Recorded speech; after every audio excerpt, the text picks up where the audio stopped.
innovation and supply chain for large enterprise.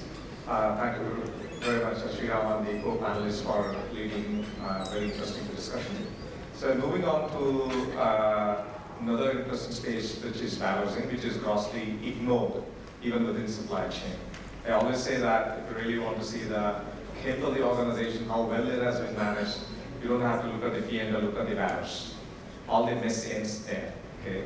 So, but it might have originated from somewhere else, and we give the least importance to warehousing facilities. So now we have a couple of speakers with us, one is specialized in the automation solutions. He represents the organization Craftsm Automation, and he's going to be the first one, and I'll later go back to the second introduction of the speaker. He's Mr. Anil Gupta from Indus Towers, who's the Chief Supply Chain Officer. So I request both of them to be on the dais, then I'll run through with the introductions.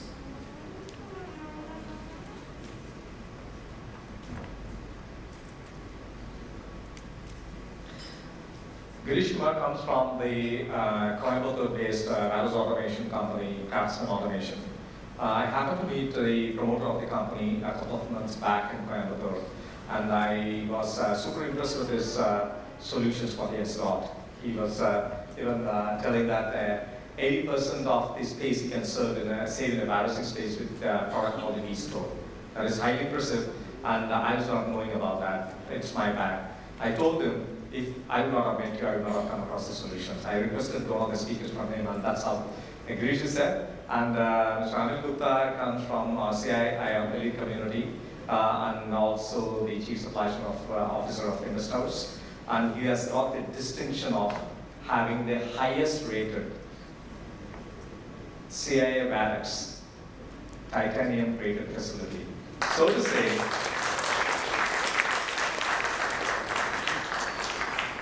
say, last of the 9 facilities we have rated, 8 have achieved titanium rating. I always say, and especially thanks to his national logistics head, Mr. Amit Marwa, who is right here in this venue. I really get amazed whenever I go there for the rating, and it is a celebration day. It is not seen as an audit or some external agency. It's coming and looking at your facility, they celebrate. So that's how he has built up the team, and thanks to having here, and it's my pleasure. So the first presentation will be on warehouse automation by Girish Kumar.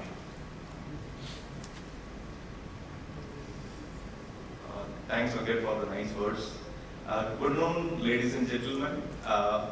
First of all, let me thank CII for this particular opportunity. Next 10 to 15 minutes, I'm going to quickly take you through a couple of experiences, what we believe in alignment with the kind of a topic, because when Mr. Venkatesh came and told us that that was totally new to us, then we started looking back our own way of doing things, and then how we have been designing the solutions and everything, and then from the recent projects, I could able to pick up 2 or 3, and I thought that, okay, quickly I will take you through the journey of what exactly we have done and what we believe is a kind of jugaad, what we have put into place, which knowingly or unknowingly, which we have been following.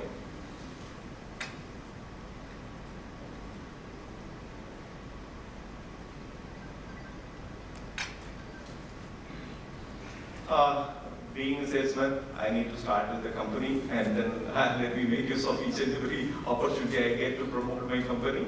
I represent Craftsman Storage Business Unit, and which is part of the Craftsman Automation Limited, which is a 3,000 crore plus company. Most of, I think, 40 to 50 of our customers are already here in many of the business divisions we are associated with here, and you know very well about us. And this particular storage business unit is latest entrant into the market, the youngest business unit within our own 30-year-old organization is what I would say. And we have the diversified portfolio right from static to the completely automated ones in the storage systems, what we have been offering here. And the uniqueness, what we bring onto the kind of table is the 2 things what I will say. It's a more of a customized and then tailor-made solution for any of the customer need or the to address their problems through a kind of solution is what we look at as a number 1.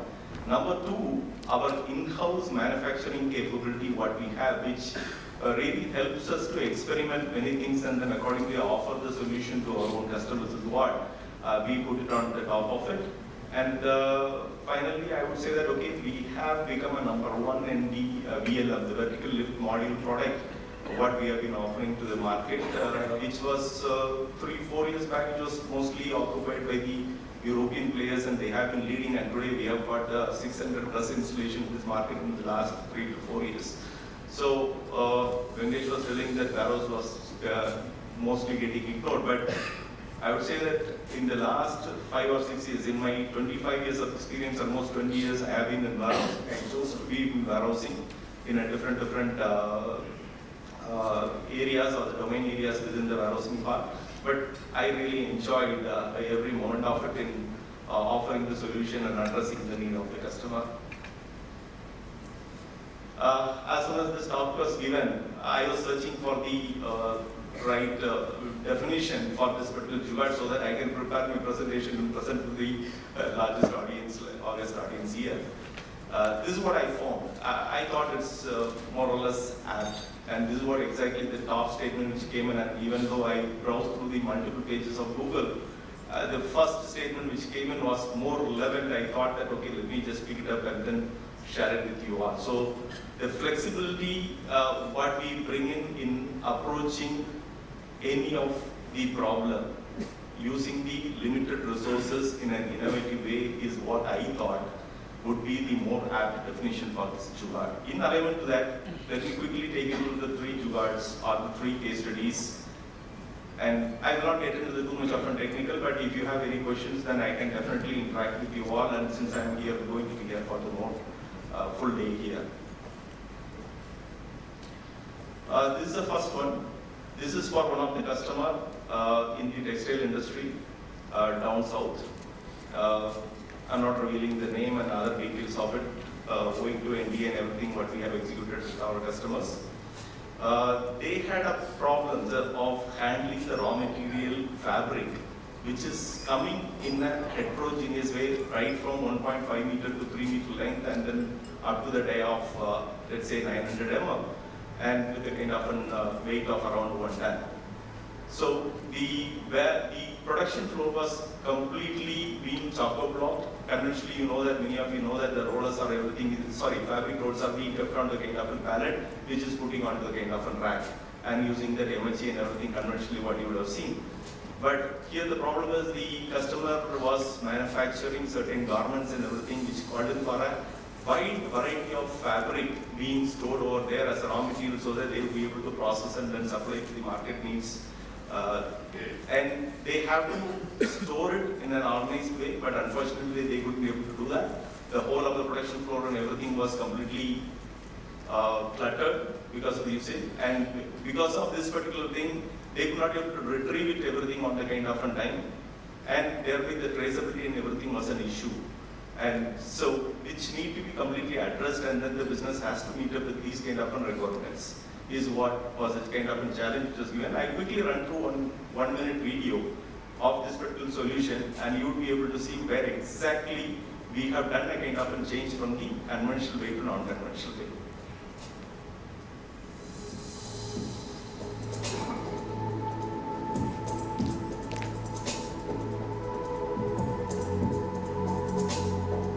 What you are seeing is a kind of a yellow arm, white type of an arm, which is fixed onto the kind of a fork of the automated storage and retrieval system, which is capable of handling the wide variety of the rolls, what I was talking to. And it is moving into the storage area,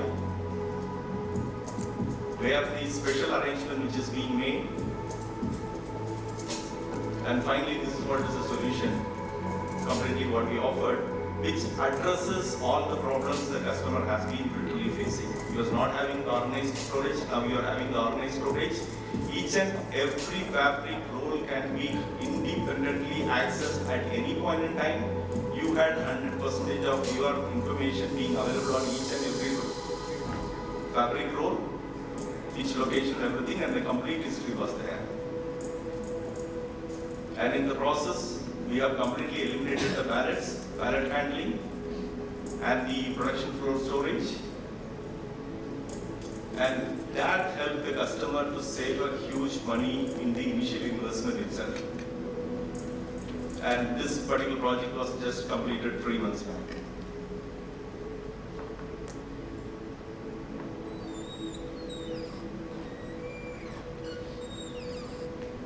And you don't have to have a kind of a forklift for you to carry the fabric roll. I think you all might be agreeing with me by seeing the video. There are the benefits what I have completely described over there. On Jugaad number 2, so here this case, there has been an automotive customer from Pune. He is into an EV area. They have a multi-floor production wherein certain critical components which is getting into that particular EV, the sub-assemblies are made in the first floor level, and the ground floor, the final assembly happens. Here, it's a kind of an batch production what they have been doing in a continuous flow manner, wherein the first floor has been following a different production schedule, and the ground floor has been following a different production schedule based on the customer needs or the kind of dispatches what they have to effect. So in the process, they want to have a kind of a buffer storage, and given the criticality of the component and everything, they just want to ensure that it is a completely a manless operation, and even a small mistake in identifying and picking up the right sub-assembly, if it goes wrong, the entire thing goes wrong for them, and it's a question of reliability and credibility. That is where when we did study their kind of problems and everything, the solutions what we could able to arrive with using the resources or the systems what we had. So here in the middle of it, what you are seeing is the V-store or the vertical lift module. Some of might be already using this particular system, which is being manufactured. That is what I explained you in the second slide when I talked about the company. That's a flagship product of ours. We use that particular product, we put it there in the front, and the first floor, when the sub-assemblies have been coming to the kind of conveyor, we just placed a robot there to do the kind of a pick and place directly from the conveyor onto the V-store. Because the V-store, the product what we have, it has got a multiple trays which is capable of storing this materials which is in a kind of a uniform height manner.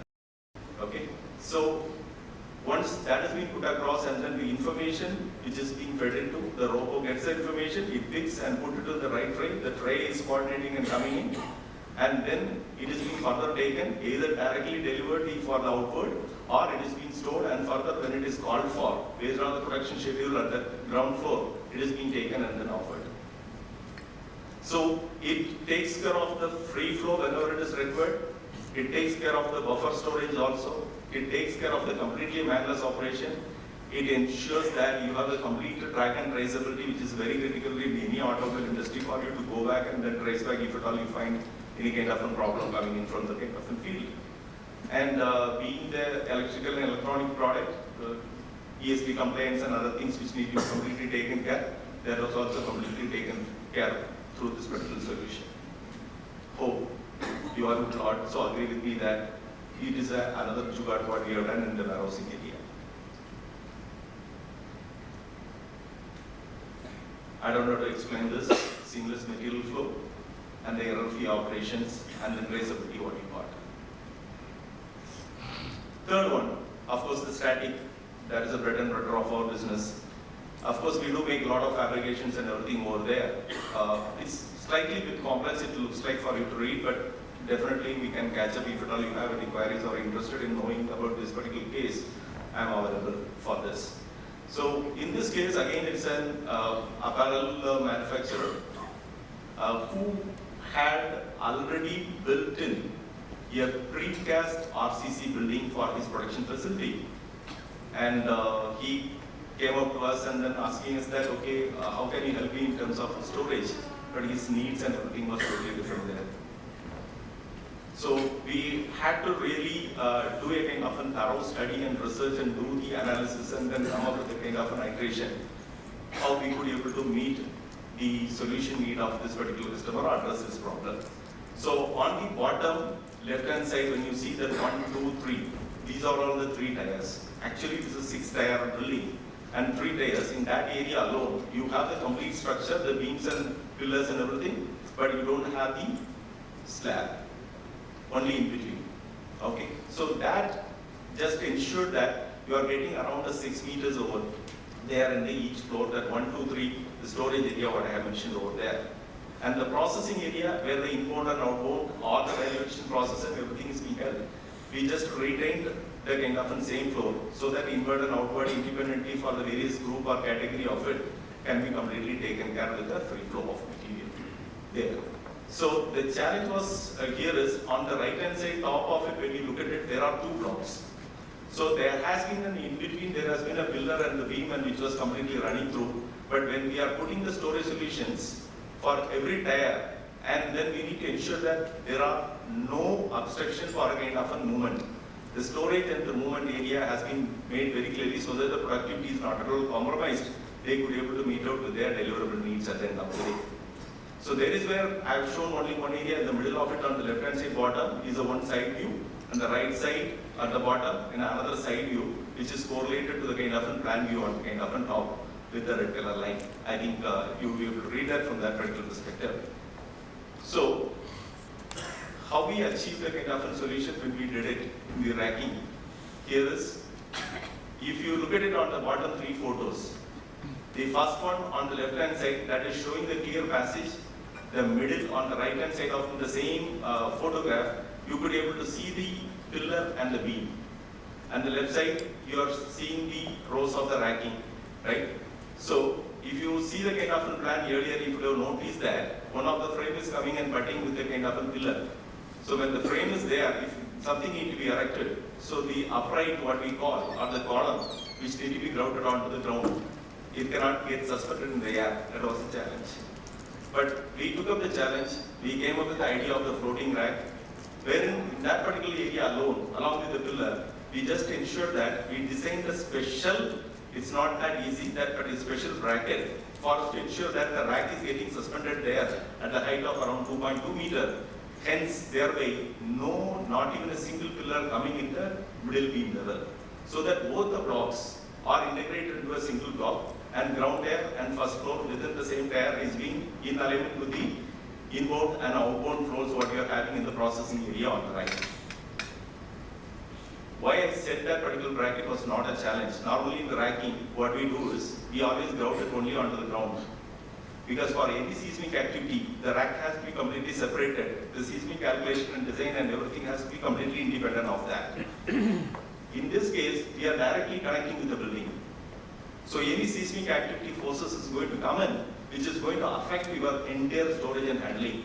So that particular bracket, what we have designed and accordingly fixed over there, takes care of that elements and that requirement. Thereby, it is completely an independent system. Any seismic forces coming onto the building and racking will be totally separate. And it meets out the operational need and it addresses the customer problem, as well as it is also a kind of a novel idea. So far, we have never tried, even some of the customers ask us to take the support from the pillar. We normally deny out, but in this case, we went ahead because the architect or the structural guy, he was so cooperative in doing so many level of iterations along with us to create a solution for the customer. That is how we have worked on and offered the solution to our customer. What it got resulted finally, they had planned for only certain 100% of it, wherein they could able to get almost 145% of the storage. We could offer them almost 45% more with the kind of a design. And it is a completely seamless flow, even though it is a kind of a manual system to be operated with. So the people and everything, when they are walking through in any warehouse, you know that the walking time is almost 69% of your productivity. So that completely gets reduced. And then on the side of it, when you are putting the railing and everything, and you have a complete access to the window and everything, the natural light and air and everything has been completely been taken care of. So that being a separate RCC building in a large area, you don't have the kind of a suffocation, or you don't have to create a kind of a pressurized system using fans or anything of that sort. Coming to the last slide of mine. And this I just picked up from one of the article which is done by McKinsey, the business value of design. when I thought that, okay, what slide I will put it on for the closure of this particular session, I thought it is quite interesting and then quite coinciding. Maybe when you go and search for this particular article and read it, maybe it is from very different connotation, but I thought it's at the end of the day, it seems jugaad, and how am I going to pick up that particular point and then use it here? So this research firm says that the top companies which they did this particular research, only 50% of them uses the user research for them to arrive at the product design. And another 50% of them, they have been doing what they have been thinking that could be the better product, what they can sell for their own customers in the market. I think you all would agree with me on the first part of it. What we need to do and develop is offer this what customer wants. That only will make you sustainable in the market. How it can be completely institutionalized in a company or a business area is on the left side, which I thought that it is more relevant. This design aspects need to be also seen in line with the cost and revenue when the top management completely reviews it, especially the leadership, they should be driving it. And it is not an individual or one department responsibility. It is a cross-functional responsibility, and people from across the supply chain have to participate in that particular area for them to arrive at that. And you can't find a solution in one iteration. You need to do it in a repetitive manner, in a rigorous way for you to arrive at the kind of a product, offer the product. Finally, when you're offering the product, it is not the product, it is the experience is what you're generating with your customer, which is going to leave them on. Thereby, your business will become successful.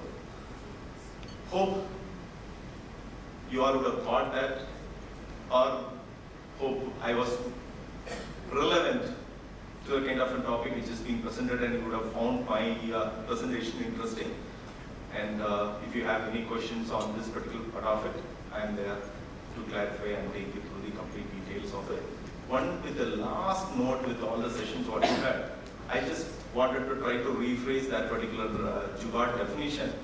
There is where I thought it is an ingenious and resourceful, not a makeshift solution, permanent solution, which may involve repurposing and combining your resources, available resources in an unconventional way to achieve a desired outcome. That is what I thought would be the perfect definition of this particular jugaad from my point of view, in alignment to whatever things I have heard and what I have prepared and presented over there. Thank you, thanks a lot, thanks for the patient hearing.